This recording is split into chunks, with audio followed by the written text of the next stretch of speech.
Welcome to AfterBuzz TV's Spotlight On. As you guys know, in celebration of Days' 50th anniversary, we like to catch up with some of our favorite characters of Days of Our Lives, and today is no exception. I'll introduce our special guest in 1 second, but first, I'm your host, Tony Moore, and I'm joined by my chocolate twin, James Lott Jr. And we have our very special guest with us today. You know her as Nancy Wesley, but please give it up for Miss Patrika Darbo. And I'm the cream filling between the twins. Yeah, I love it. And with that, you know that we are about to have an amazing time. We are. With that laugh, we're ready. Patrika, thank you so much for coming on. My pleasure. Thank you for asking. No problem. I feel like I bugged her so much. I was like, hi, we do this show and we have people. Would you be one of those people that come on, please? Please. And I don't usually go on there, and I'm usually like, oh, how do I answer this? Oh, which buttons do I push? Yeah, I'll do it, but oh, God. It's like, oh, no. You may say that after the interview, but it's fine now. It's fine. So, where do we begin? First of all, you have had just such an extensive career. I feel like we're going to start singing Sound of Music. We are. Well, before we begin, can we do the one thing, I think, first? Oh, yes. Well, I have a surprise for you. James. I have a surprise. Back in 1999, I met you at the Soap Opera Digest Awards, and there's a picture up there with my friend Monique. And you were serious. I mean, I'm saying this seriously. You were the sweetest person because you were being pulled around. It was Soap Opera Digest Awards, and things were going on, and you talked to us. And we're like, hi, how are you? Oh my God. You talked to us, and I said, can I get a picture? You're like, sure, of course. And I love that picture. So that's from. Was I drunk? No. No, you were sober at the time. We were all sober. We were all sober yet. But there we are. And I decided to surprise you with that. And I saw what I have is the actual original picture right there. I've had all these years. That. What the hell have I got stuffed in my bra? Well, you're a woman. Women always have random things stuffed in Something's in there. But it's just so funny. What it did for me and my friends is that it made us go, we're going to follow her wherever she goes, wherever she does, because you're super sweet to us. And that's what fans like. So I just want to tell you, we met a long time ago. Well, can I have this? Yes, Is this mine? Thank yes. you. Thank you. I'll put that in my book. You. Thank you. Oh, I love that. Thank you. So we have to get an updated picture of me and you. I've lost weight. You were a beautiful redhead back then. Oh, honey, listen, Claire all just started, making new colors. And what can I say? But it's my honor for you to have that, of Thank course. you very much. Yes. You'll have to autograph it later. I will do that for you. And you're still gorgeous even still this day. Thank you very much. You're very good. welcome. Very good. So let's start with your time on Days. Yes. First of all, I remember when you came on to Days, because I think it was like around the time I had started watching. I had only been watching Days for like a few years, fell into it by accident, was one of those people that was like, I don't want to watch soap operas, I don't get it, what is this, blah, blah, blah. But I remember when you came on and you just brought a different energy to the show. I wasn't quite, I was like a size 2.0 versus a size 02. and in reality, I wasn't brought on to be. I was just brought on for a couple episodes. Yeah. But the audience embraced Kevin and I, and we got to stay. And I think it was because I had the hunky soap opera husband that's typical, and he loved and adored me as Nancy, his wife. Yes. And it wasn't because I had money or whatever. He just adored me, and we were doing each other everywhere. Hot tubs and stuff. I mean, that was a pioneering storyline, actually. It was great. It truly was. We were an unconventional couple for daytime, and I think the fans got too vicariously, if I can have that hunky good husband, then they can have that hunky good husband. And you know what? I have a husband at home that I've had for 42 years who is not a soap opera looking husband, but I adore him and he adores me. So was it true that Fran Bascom, who's a casting director, may she rest in peace. Rest in peace. Yes. She contacted you and you didn't have to audition? Is that true? Did not have to audition. Fran and I knew Fran because I had done several shows called by Dale Shores. I don't know if you know Dale. Yes. And she had seen every one of the shows. She was such an actor's casting director. She saw every stage show out there. She was just phenomenal, and she remembered everybody. And we were at a party at Ronnie Claire Edwards. I don't know if you ever watched The Waltons. Oh, yes. Yes. Clara. Anyway, we were at a party, and she said to me, would I do a soap? I said, yes, of course I would. I'm an actor. I will do it. You know. And she said, good. And that was it. And when I got a call to be on the soap, I thought it was going to be, so here's your peanuts, here's your beer, what else do you want? You know? And my agent called me up and said, quick, turn on the TV. You're going to see who your husband is. So I turned it on and saw Kevin Spirits went, oh, expletive, another expletive. They don't know who I am. What picture did she show them? Oh my God! Like this. So anyway, they didn't make a mistake, and I was there, and it was great. And may she rest in peace. She was wonderful, and I'm very grateful to her. And that speaks highly of you and your work to, just get offered this role and not have to audition or anything. So I mean, that speaks volumes of how you are. Well, thank you. I appreciate that. I think if there are any younger actors or older actors out there, there are small parts. But one part will lead to another part, will lead to another part. I did In the Line of Fire, which Clint Eastwood thought the scene in the bank, not when I got killed, was wonderful, and he hired me to do Midnight in the Garden of Good and Evil. So, and no one should ever have to tell you to be nice to other people, because what goes around does come back around. We talked about that. We talked about karma and that little getting chewed up. So yeah, I treat people the way I want to be treated. Yeah. There are people that you go like, I don't want to be nice. Anyway. So you said a couple of days turned into obviously years. Well, I mean, I think it was just we filmed like, I guess, like a couple weeks we were into filming, and you only worked 2 or 3 times a week at that time. And but the minute we aired, the boards lit up, everything lit up, and they were like, "Oh my God, we love it!" And they immediately came and put us under contract. Yeah. So that was very nice. What did you like about the character of Nancy? What gravitated you towards, I know that you were offered the role, but like what made you go, yes, I see her, I can be her. I had no idea who she was. I had nothing. All I knew was they'd hired me to come do a couple days. That was it. And that was it? And then it was like, it's good to be the bitch. Yes.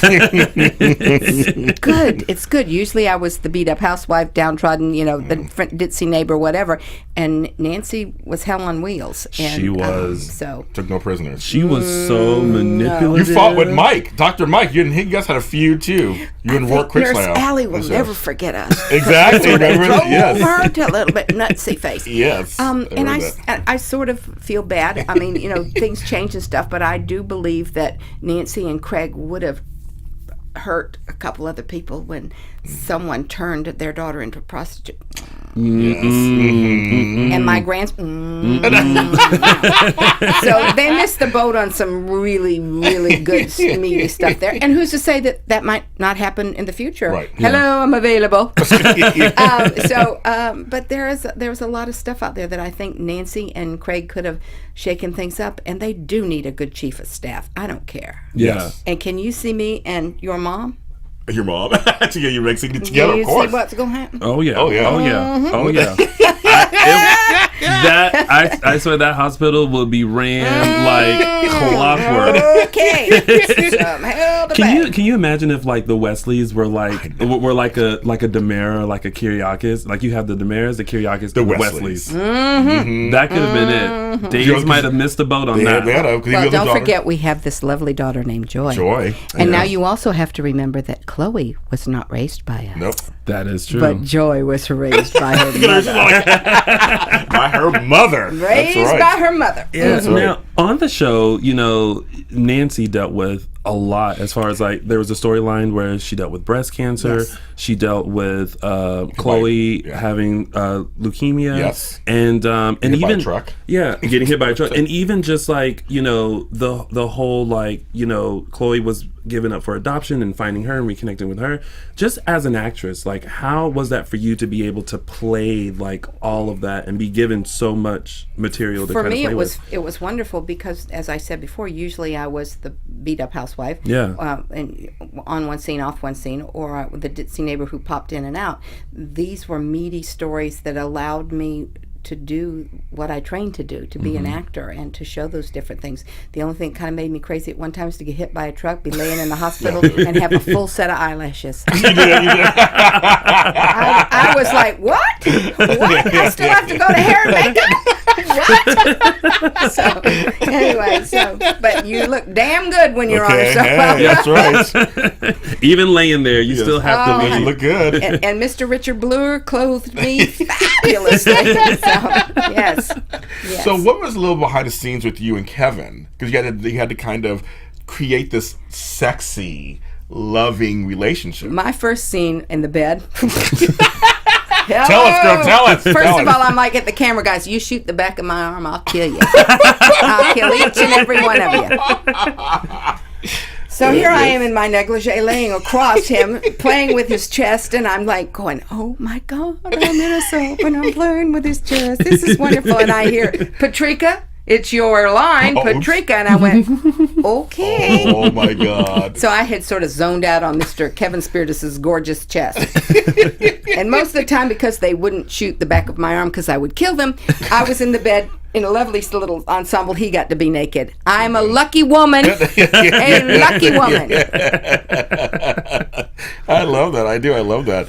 And so you guys got along really famously, obviously. You're friends. Yeah. We are still friends. I talked to him. We had dinner together 2 weeks ago, Monday, I guess, and stuff. So we see each other a lot.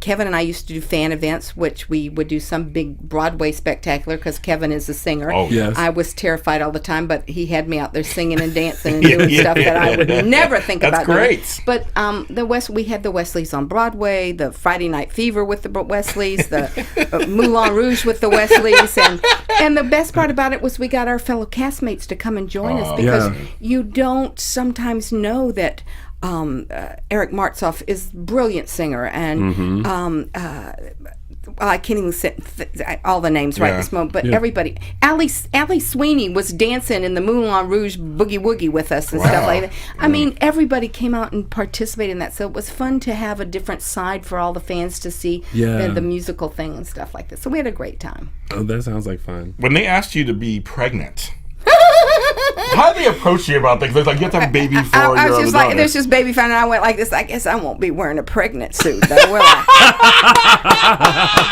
Honey, listen, they didn't even approach me with a pregnant suit. Meanwhile, the little girls with their pillows getting bigger, and I'm just like, I'm like, I'm already there.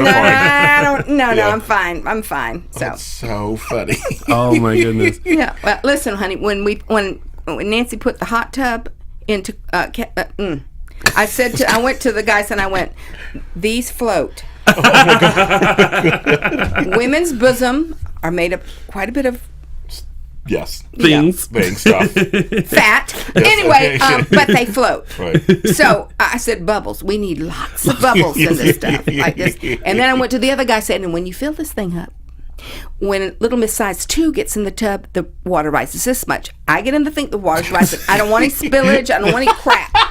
So, and then when we were on the run jumping through windows, I said, I want it wide. I don't want any scenes about stuff like that. So, anyway, but I had fun with the crew. I loved the crew was wonderful. The camera, everybody was terrific. I had a great time. Now, was Days your first? It was your first venture into daytime and the soap world? No, in the 80s, I did General Hospital. Wait a minute. I did not know. I do my research. My cards. I know my cards. But now, Really? because I was an under 5 player on General Hospital. Okay. I played a waitress in Duke's Bar. I was Sally, and I had all of it was my first foray into soap, like terrifying, because I had the expose. So, like, at the end of the week, they fill you in as to everything's going on. Right. Someone has to say all that. Oh, yeah. That was you?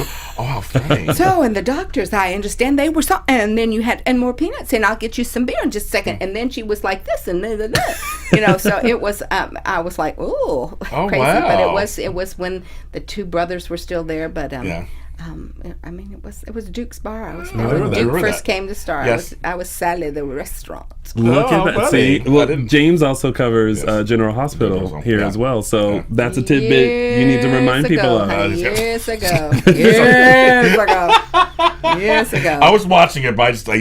Well, there was, honey, listen, there was one big scene. There was the whole thing was because most of the soaps are very generous. If you're doing an under 5 and stuff like that, and they need the same way, they get the same person back to be the waiter and the nurse and that have done things, because it works faster. They know the show, they know where everything is, they know, the ADs know them, so everybody, it works like a clock like this. Yeah. So even though I would go to work and this time the character's name would be Anne or something, because that writer hadn't remembered and I would go, it's Sally. Sally is who I played last time, so that everybody would refer to me. But I remember when Lucy Coe, yes. Lucy Coe was causing all kinds of problems in the 80s. Yes. I'll never forget Lynn this. Herring, we love and her. my weight kind of went up and down, like, as it always says, like a yo-yo. But there was a whole big scene about these lace stockings that, anyway. Yes. They had to be her lace stockings, and I'm wearing them, and I'm like going, okay, they're going to have to be larger lace stockings if I'm going to be doing like this and stuff. But it was it was a focal point about in the bar. They're talking about the person had been in and out with these lace stockings. Oh my God! It was. I was like, oh dear Lord. So, but anyway, I mean, I got to come back again, so I guess it was okay. Okay. They were a little bigger than they were supposed to be. But it was fun there too. But you bring up a really good point. On soaps where looks are super, super, super important for women. And men. Well, men too, but even for women even more, I think so, with the sizing. I mean, the men kind of the ab thing, but for women... you have to think, though, that we're working with these cameras that make your butt look the size of a Buick. So, these little ladies are like this big. Who cares? You're a size of a Buick, you're a little bit bigger than the Ford now. It doesn't, but it does, you kind of go, and they're all little, and I can't think of her name now. I'm sorry, having one of those little brain things. Abe's wife that passed away. Lexi. Renee Jones. Renee Jones. What size is? They're talking, and she goes, "I'm a 0." And I'm like, she didn't even measure on the scale. There was nothing there. So and Christian Alfonso, gorgeous, and Yes. this, and just little. Sweetheart thing, and I'd like eat some more chocolate, eat something like this. So sweet though. You definitely held your own on days, and you didn't let them get to you or make you sweat or anything. You know in what? my opinion. Nobody. I don't think anyone. It was very nice. Everybody was wonderful to Yeah. me. There was never that anyone said anything to me or made a remark about anything. Maybe because I'd have shot him, but it never really happened. It's like a family, and it was good to be a part of it. And they were very nice to me. So was it intimidating at all to go into the daytime soap world? Because I mean, you're no stranger to acting and cameras and things like that, but for me, whenever you venture into something new, there's that little bit of like, ooh. Well, yeah, and it took a while to get used to the when the camera comes right in on your face and it holds there for so long. Because my first couple of days, they were like, "Oh God, what's going on? It's in my line. Is I supposed to do something?" And I'm like, "This or this," or like a ventriloquist start going, "Oh my God, is it? What's going?" Because music swells and they're on. I was sort of like a deer in the headlights, going, "What's happening here now?" And so.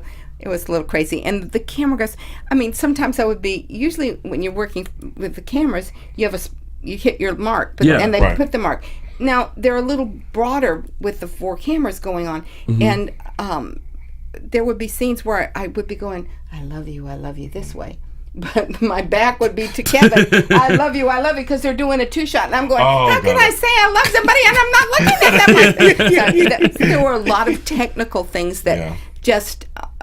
were hard to adjust to and stuff. Yeah. And then you would work with somebody that had been there forever, and they were like, It was just like easy peasy for them. Well, they were easy peasy, and then that's when I would get intimidated when they were like, somebody would go, okay, you're in my light here. You're casting a shadow.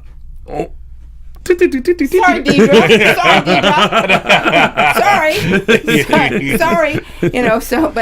But I got to do some fun stuff with Deidre when I did the radio show and stuff like that. Yeah. So but she's a incredible pro at what she does. I mean, and so it was a learning. You got to learn from everybody. And again, back to Kristen, learning from all of them. They were all terrific stuff. Is how to do stuff. And I got to work with the matriarch before she passed, Frances. So it was, there were some really good things there. And I can just imagine that being so surreal, especially to work with someone like Frances Reed, who had been on the show since the creation of it, and then just to be in someone's presence. Well, she was like so that. wonderful, and I've been quite active in our union, and so had she. Was big, so she would always, I'm fine, somebody's doing this, and be like, I want you to get in there and tell them this. So she was, she was crackerjack, and so we'd have conversations about that and stuff, and I remember being at the.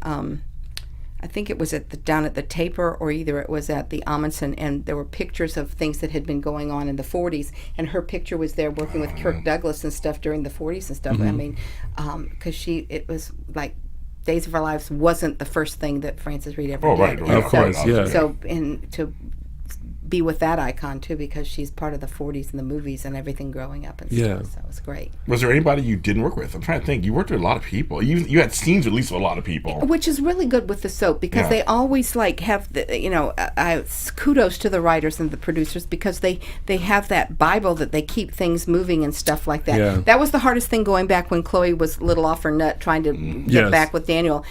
Because I would go, what is that? Who are they? I don't know. I never talked to those people. Well, it happened when you weren't here. It's out here, and I was like, okay. So there were things that I was just supposed to know that had happened that made it difficult, because I didn't know they'd happen. And quite frankly, as Nancy, I'd go, if I'd known about this wouldn't have happened.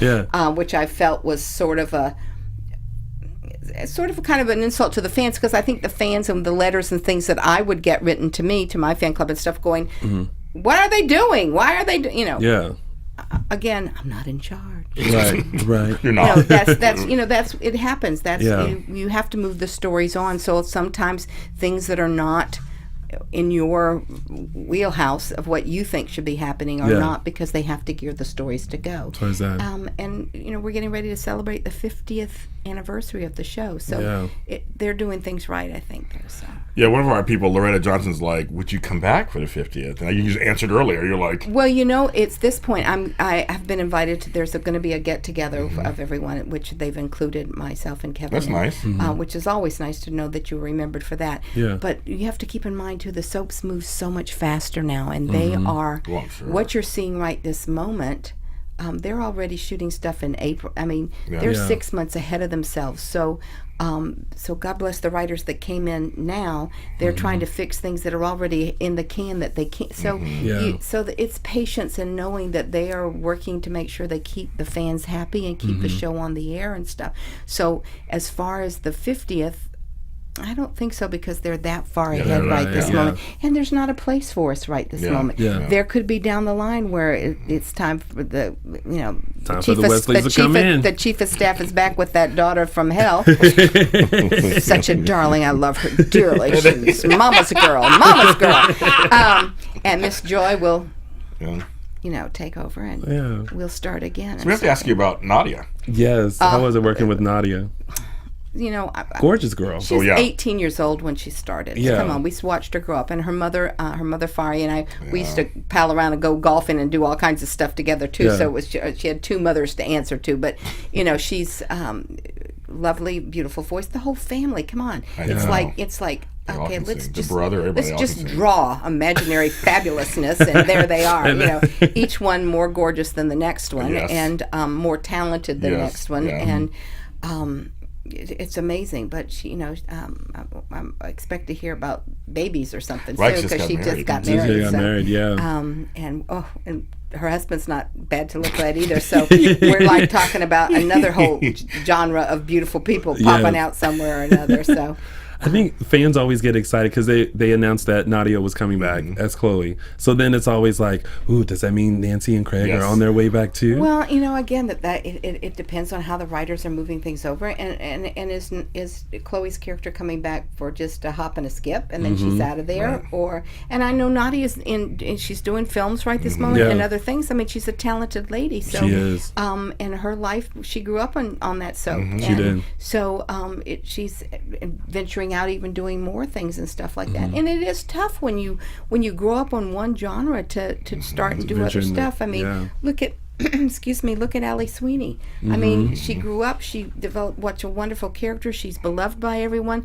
She goes on to do be a fabulous host. Yeah. And now she's got her show on Hallmark. Hallmark. Yeah. I mean, she's a wonderful, besides being talented, she's also saw that she needed to do stuff to grow and expand. So as far as being the manager and the producer of her own career, she's brilliant at that. So that's, I mean, it's terrific. Yeah. And so who's to say Nadia won't have a series or something else herself? I mean, though, unfortunately, she's not 18 anymore. Yeah. And at this point, you have to be 18, and if you're her parent, you got to be 19. Nobody's over 30 anymore. So. Well, I remember the whole with Nadia, the whole Ghoul Girl storyline, and the thing that I loved it. I did because what I found so funny was that they tried to make Nadia not look pretty. So they had the glasses and the dark clothes and all that. Didn't help any. But I still remember to this day the last blast. Yes, last When blast. that cape came on, reveal. when that cape and that red dress. Woo-hoo. And I thought to myself, wow, like y'all tried to keep all that under wraps. There was no way you were gonna be able to do that. I still vividly remember. I still remember being glued to the TV because that was the whole big thing. It was like reveal. This big reveal, and I just remember sitting there going, "How does she look? How does she look without the glasses?" It was a fun time for me. I mean, she's beautiful. Yeah. Even with the glasses, she was beautiful. Yeah, yeah. But breathtaking when this happened. Yeah. And but I think that it speaks to, they should rerun that because it speaks to what happens today in society about bullying. Yes. Yeah. You know, Oh, it's yeah, like for sure. You never know. You don't know what's happening at somebody else's home or what's happening in their lives, and so stop it. Stop it. That's it. Just stop it. Just stop it. Was there a storyline that you had while you were on Days that you really enjoyed and really liked? That one that really stood out for you because there were so many. Our first story was the best. I mean, when we drove Nurse Allie cuckoo on the run to Vegas and stuff. Allie. I mean, It's you so know, funny. I can't. One time where were we in Lake Charles, Louisiana, and some lady popped me and told me to stop messing around with Carrie and Mike, and another lady, two little old ladies out here at the cancer place. She just popped me and then asked me to sign an autograph after. Leave Carrie and Mike alone, bam, like this and stuff. Oh my God. So it's, you know, I have to say, the Days fans are incredible. They're the best. Yeah. Absolutely the best. And was that new for you? Because fans are very devoted fans. Was that new for you to now be on the soap and then kind of being out about in your day and getting popped and being the worst and the most, I think the most devastating for me was the fact that it took me the longest time to realize when people were screaming, Nancy, Nancy. And afterwards, I mean, be too late. I'd be getting on a plane or I'd be somewhere else and I'd go, oh, they were talking to me and I ignored them. Oh my God, they must think I'm a horrible person. Yeah. And I had such anxiety about that.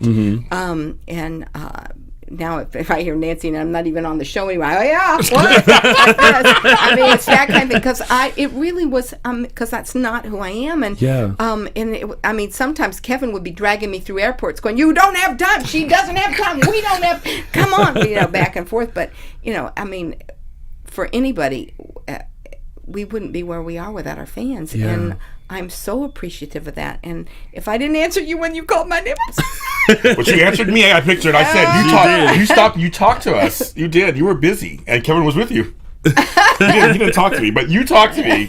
And you're super sweet. That's why that makes sense. Thank you. Now you have played many different types of Yes. characters throughout the span of your career. Yes. My many decades. Yes. And I feel like you're one of those actresses that like you'll watch something and you pop up and you're like, I know her. Yeah. She's on this too, you know? It's like, what? And then you flip again, she's on this too? And I go, there's another check.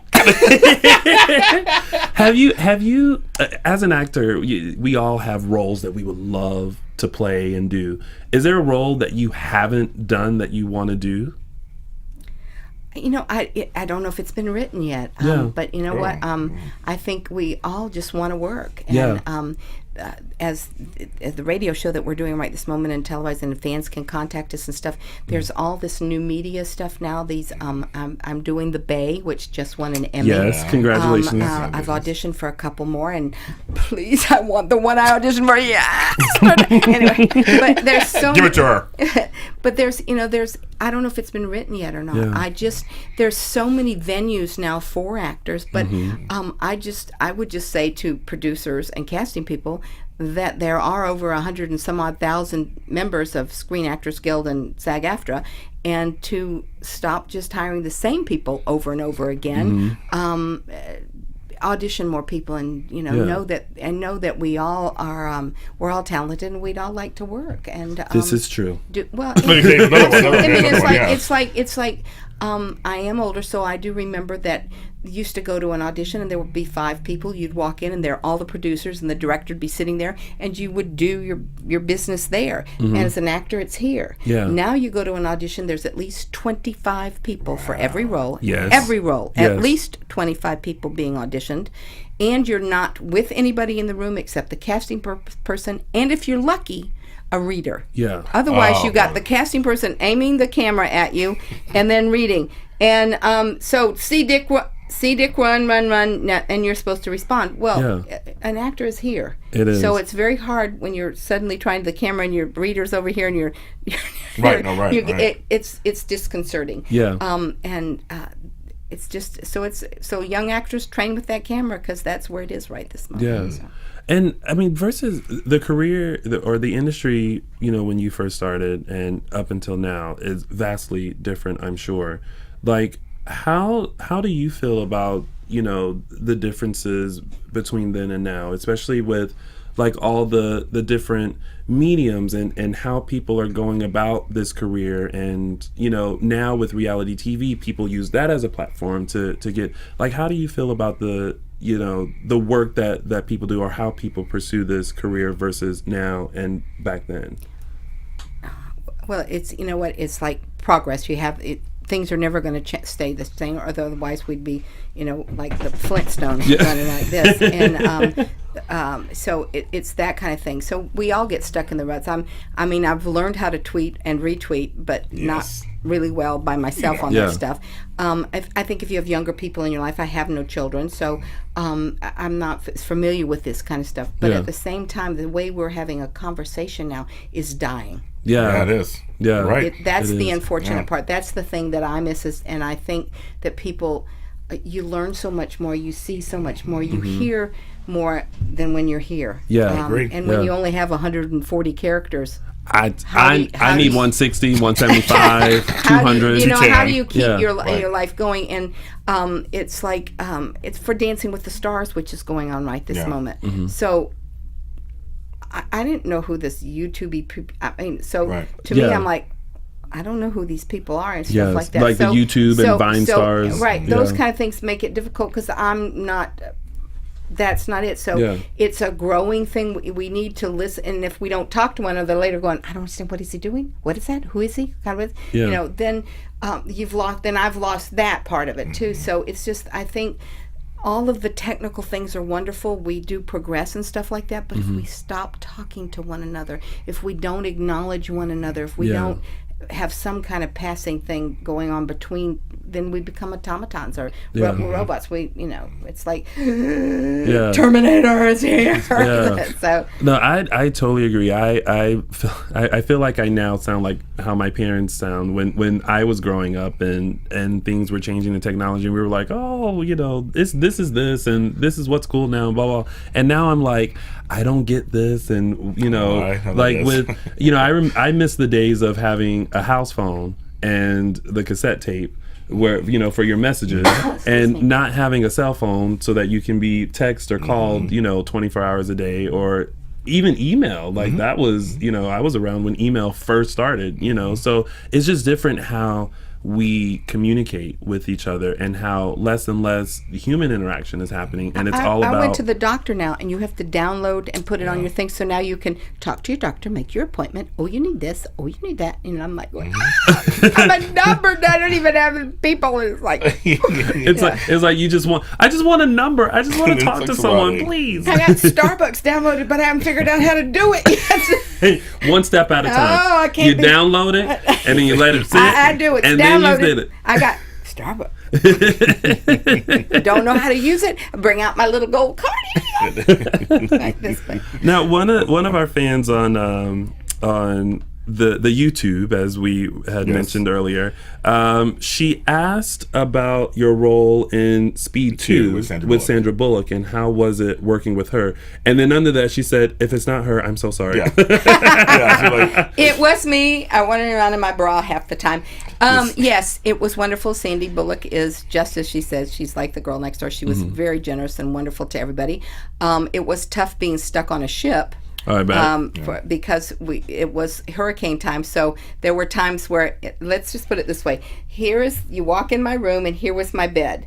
I slept this way instead of this way because the boat was going like this a couple times. Oh my and gosh. it was so rough that we couldn't get off the boat a couple times because 2 stunt people had fallen between trying to get on the camera boat to go into town, so they finally said nobody can leave. But it was a lot of fun with Jason. It was wonderful. In fact, I saw him at something and spoke to him, and he said hello and stuff. So it was a nice. I mean, we were sort of prisoners on the boat, but it was fun. So it was very nice. Willem, terrific. It was a good experience. It was a lot of fun. Bad movie, good fun. Hey, also, Root King wanted to ask about because you were on Step by Step a few episodes. Yes. Suzanne Summers, I love her. How was she? You know what? She was my sister on the show. Yes. She was terrific. Yes. Peggy Ray was our mom. She passed away. But it's like one of those things. As an actor, you're sort of there, and Peggy and I were there the first 24, 25 episodes. Wow. But we're watching. We're going, this is a kids show. Yeah, it was. This is about mom and dad and the kids. We're not going to be here next year. So it was like they sort of just whisked us away and never really explained it. But I see Christine Lakin, who was Patrick, and Patrick was on the soap. I saw, and I talked to Patrick. So I see Christine, I see Angela every once in a while. Those are things I remember and talked to worked with Bobby Ewing. Hello, Bobby Ewing. Yeah. That's my man. Patrick. I got to lay on Patrick. Oh my God. Oh my Touch God. Patrick. Oh my God. I love it. Nice. I heard he's a super nice guy. Oh, the best. Yeah. The best. That's what I heard. Is there anyone that you haven't worked with already that you would love to work with? Because you've worked with a lot of people. Del Shores. You were on Seinfeld a couple times. Yeah. Dexter. Yes. Hello. I'm sort of looking forward to maybe working with Nathan Fillion like this. But don't you think he's kind of cute? Yes. And let's see. Of course, John Huertas, who plays one of the... John is on the board, so I get to hello. How are you? He's sexy. He's been around for a while, too. And he's in ex-military, and we're on the military committee at the union and together and stuff. So, I don't know. It's just you want to work all the time. You really just want to do what you train to do, and... So I don't know if the role's been written yet. I've got a couple scripts myself that I'm working to produce. Nice. So I just think it's like a natural evolvement to do other things. I had do you know Patrick Laberto? Yes, of course. Okay. Hello. Okay, and Matthew. Yes. Well, their mom and I did shows together, and I know them from this size up. But Patrick, who wrote and stuff, Patrick said one time, he says, what you do is you write something, but you write yourself as the fourth character. This way, they can be the lead, but you get to come in and do this stuff all the time. So, I've had some wonderful people that I've met along the way and known and stuff like that, and I'm available. So I audition and do stuff. I mean, it's a great thing. The Big Bang Theory. Yeah. What a wonderful set that is. Yeah. What a wonderful bunch of guys there, and I was so lucky to have my little bit on that to do stuff. So it's pop me in and pop me out. But I am there. Now I have to ask because I just have to ask. Have you ever met Roseanne? Excuse me, I did her show. Yes. Yes, I did her show. Yes, you did. And, I loved it. In fact, the crew, some of the crew on The Big Bang Theory had been the wardrobe had been on Roseanne, and we talked a bit about that. Wow. But yes, I did meet Roseanne. I got to meet, and of course I played her. Yes. And the only thing she said to me was, "You're crying too much." You so slick. I love it. You so slick. But you know what? She is the queen. Oh, Yeah. I She's agree. an icon. I bow down to her. I think she creative genius. Yes, Yeah. I agree. Completely I agree. was so fortunate to be able to play her, to be on her show, and she's a creative genius. What is one thing you walked away with playing her for yourself that you took away that you used for yourself? It's good to be the queen. Yeah. No one messes with you, baby. You know, it's Okay, like there's that. the answer right there. It's like this. So Yeah. she vision, sees it, knows it, wants it, gets it. Yeah. I like that. What do you enjoy most about acting? Because you do it so much. Well, you know what? We talked just briefly a few minutes ago about being bullied. Yeah. Okay. I've always been heavy, so it was always fat pig, blah, blah, blah, all that stuff, you know. So I learned early in life to make them laugh so that they laughed with me instead of at me. At you. And when you're an actor, you can be whoever you want to be. So it was an opportunity to show something else, but also to escape for a little bit and stuff. That was the creative part about it. If I can say anything, please, anybody out there who votes or has anything to do with schools and stuff like that, keep the arts. Yes. Because Yeah. not Yes. every kid is a jock. Exactly. You know, you need that music program, you need that art program, you need the theater program, because everybody can't play sports. This is true. Unless you're doing Damn Yankees, honey, and then Yeah. you can Then you be can a do it. baseball player. Yeah. But it was such a creative outlet for me to go and do those things in grammar school, high school, college, all that stuff. Yeah. So that's an important thing. So, but it was a place that I could. I was accepted for who I was, and it allowed me to be someone else if I Yeah. wanted to be. Yeah. So, and that was the best part. And that's so true. Listen, I'm a 6'2" guy, cannot play sports for anything. God gave me this height, bless him for that, but I cannot use it for sports or anything like that. I tried basketball, but I was a short, chubby kid, and wow. yeah, and so running up and down a court was not my thing. So I switched over to baseball because you could run and stop. Yes. So that's where I kind of excelled a little, but I was just like, sports is just not for me. But it was interesting for me because I play basketball, I play baseball, I play golf. So I do a lot of sports and stuff like that. And that was always because it was like if you'd said she's fat, she can't do it. I was like, watch this. Watch this. Yeah. It's like it's. Anything. Don't let anybody tell you what you can or can't do, or tell you your dreams don't matter. Yeah.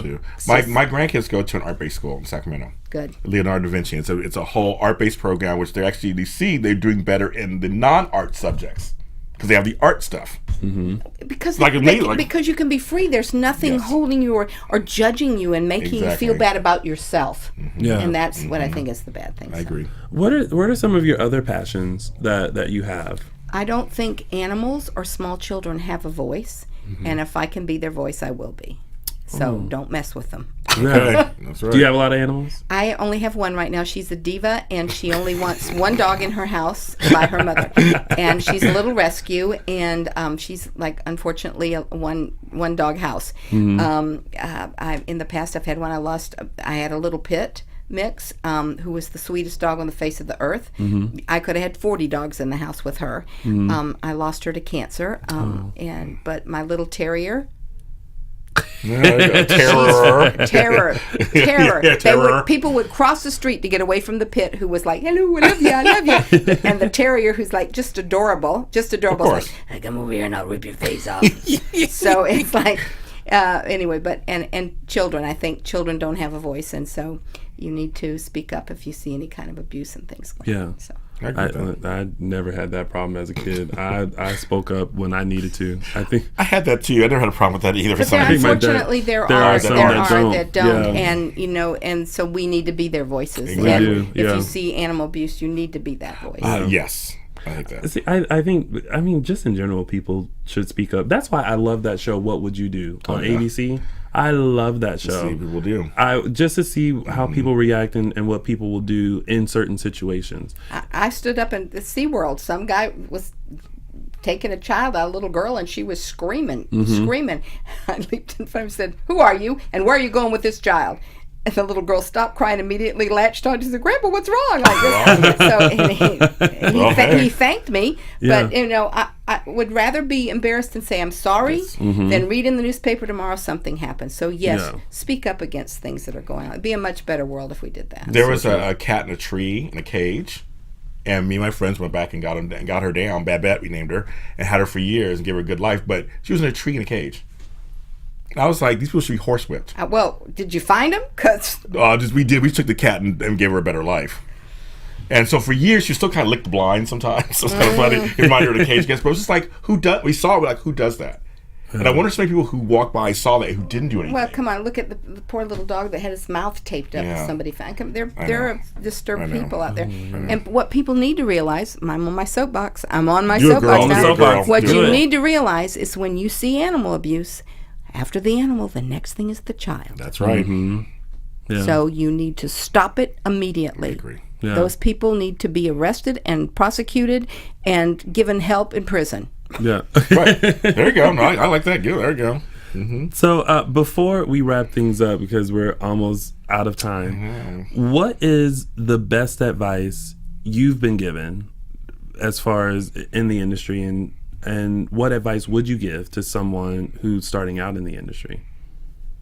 What has served you well? What advice has served you well? Well, it doesn't. I don't know if it faces the industry, but we talked about this earlier too. My mother said, "You don't know.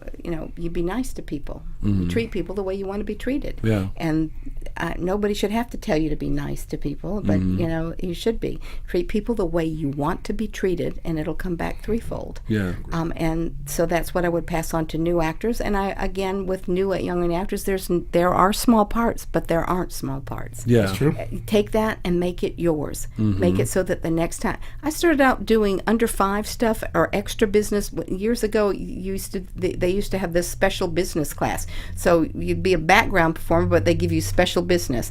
Take a look at the Jeffersons, honey. I've been around a long time. Give me a break. Right. Worked my way up, baby. There are some things out there that, but you know what? Just do it. Go do it. And now there's so many wonderful venues to do it in. So, but the only other advice I would say is don't do anything that's morally something that you wouldn't want to do. I mean, that's the best way to do it. If it's doesn't, I don't do fat jokes. I don't do fat roles unless there's a redeeming thing that comes around for it. And so just find them like this. I mean, if people sitting at home on their sofas aren't laughing at somebody making fun of me, why do it? What's the purpose of that? But if there's a redeeming thing that comes along and points out what the hell is wrong with you for doing that, then those are the kind of things you do. So don't do any things that are morally offensive to you or hurt other people. That's the best thing to say. And, and just you're a true testament to, people always thinking like they're small parts. When you were on Days, that was only supposed to be a couple of episodes, and it turned into years of wonderful years work. Ago, I did Growing Pains. Growing Pains, I went on one show, went on one time, and was a one mother. Now they had asked me to come back because I did a good job, and they liked me. Everybody liked me, and they said, some lady lost her job because she wasn't nice, and they said, who can fill this in? They said, call, see if Patrika Darbo's fit. I was available. 5 years later, I was still playing that part. Wow. And it was just a little come in, do it. That was Kirk Cameron's vice principal on the show for years. So I think in the space of 5 years, I played like 3 different people. I mean, they liked me there, and so I got to do stuff. So yes, things, one little thing grows into big things and stuff, and who knows, they see that and somebody else is watching, going, oh my God, I love that. Get that person. So Well, that's my biggest hope, is that one day someone from Days will look at me and say, now that can be Maxine's son, and I'm available. And let me just say this to you. Have you written in and said, I could be Maxine's son? And this is the storyline that I think would be very fun to do. I haven't written in, but I voiced it. He's voiced it a lot on here. Now You I need to write it in. You know who the head writers are. Yeah. You know what's going on. Yeah. Write them up. And hey, fans, don't you want to see him play Maxine's son? Come on, write in. That's what you have to do. Try and get him There in. we go. I'm gonna use this as part of my my campaign too. Just this little snippet of you campaigning for me as well. I'm gonna put that in there. You know what? It's like you have to be your own. Like I said, if you can dream it, you can have it. Yeah. Well, not my words, but I'm just rephrasing. But don't let somebody else tell you that you can't. Yeah. Go find a way to do it. And who's to say that you want to be Maxine's son, but General Hospital says, I like that kid's chutzpah. Let's bring him on as Josephine's son over here. I'm available for that too. You see? Don't put yourself in a box. Yes. Right. Don't unless the top is open, you can pop up and do whatever you want to somewhere else. Yes. So, but you can have it. Just got to go after it. Oh, thank you so much. like that. You're wonderful. Well, that's all the time we That's all we have time. I can sit here and just Oh, talk yeah, And he more did of it. so much research on I know. We got more Listen, stuff. I got more cards. Listen, we had so much stuff. You've had such an extensive Del career. Shores, we haven't gotten to that yet. You're up for an Emmy. We ain't got to that yet. We got It's so much. I mean, Yes. See how I get to come back? Yeah, exactly. That's a part two. we'll have to have a part two of it. Hello. And briefly mentioned, you did get recognized for your work as Nancy. You won the 1999 Soap Opera Digest Newcomer Award. Yes. And you were nominated for... That's an probably Emmy one as of the well. highlights. Is an Emmy award is given to you by your peers, or Yes. it's the nomination comes from your peers, and so that was Supporting actress. and it wasn't and it wasn't just from Days. It was from everyone else. So that was thank you to everyone. If I never got to say thank you, but Yes. it was Well, great. we thank you for Yes. all of your wonderful Thank you. work. Yes, Like you are someone to look up to and Right. realize that thank like you. Thank you as you said, if you can see it, you can have it. So you why know, not? and don't let anyone tell you can't have your dreams. You work for it. They may not come true because you suddenly may change a path along the way, but go for it. Go for it, because life is so short. So short. That is very true. Very true. Well, before we head off, I know that you are not quite as savvy on the social media, but in case if someone tweets you and you want to retweet it or star it because you like it, That's all I'm going to do is retweet it. Don't ask me star. What does that mean, star? But I am on Facebook, and if you private message me there, I will, of course, answer you as best I can. And otherwise, I'm sharing this dog and this kid and that kid. But I do answer most anybody that answers, as you know. Yes. I will answer you. May not take me overnight to do it, but I do get to it, and I will do it. So, good. yes. And always. what's your Twitter? At Patrika Darbo. There you go. And Facebook is Patrika Darbo. There you go. So you guys easy. connect with her. And my chocolate twin, how can they find you if they want to talk to you? Of course. At Black Hope LA on Twitter, James Lott Jr. on Facebook. And of course, you guys can find me on all social media platforms at Lounging with Tony or my website, loungingwithtony.com. Patrika, it was a pleasure to have you on the show today and to take us down memory lane during not only your time on Days, but just your time in this industry, which That's right. we didn't get it's a long road that we didn't get to travel all the way. But I'm sure we're gonna see you pop in, pop out Yes. more often. That's right. Thank you. Yes. Yes. Thank you guys for tuning in, and of course you guys can find us on Dishin Days every Sunday at 4 p.m. Pacific Standard Time, followed by the GH Report at 5:30 p.m. Pacific Standard Time. We'll see you next time for another Spotlight on right here at AfterBuzz TV. From executive producers Maria Menounos, Kevin Undergaro, Phil Svitek, and the entire AfterBuzz TV staff, we would like to thank you for listening to the AfterBuzz TV network. To watch or listen to other after shows and post comments or questions, be sure to visit AfterBuzzTV.com. I'm Sir Richard Wentworth, and this has been a presentation of AfterBuzz TV. Get the hourglass for. The views expressed herein are those of the hosts only and do not necessarily reflect the views of AfterBuzz TV or its owners or principals.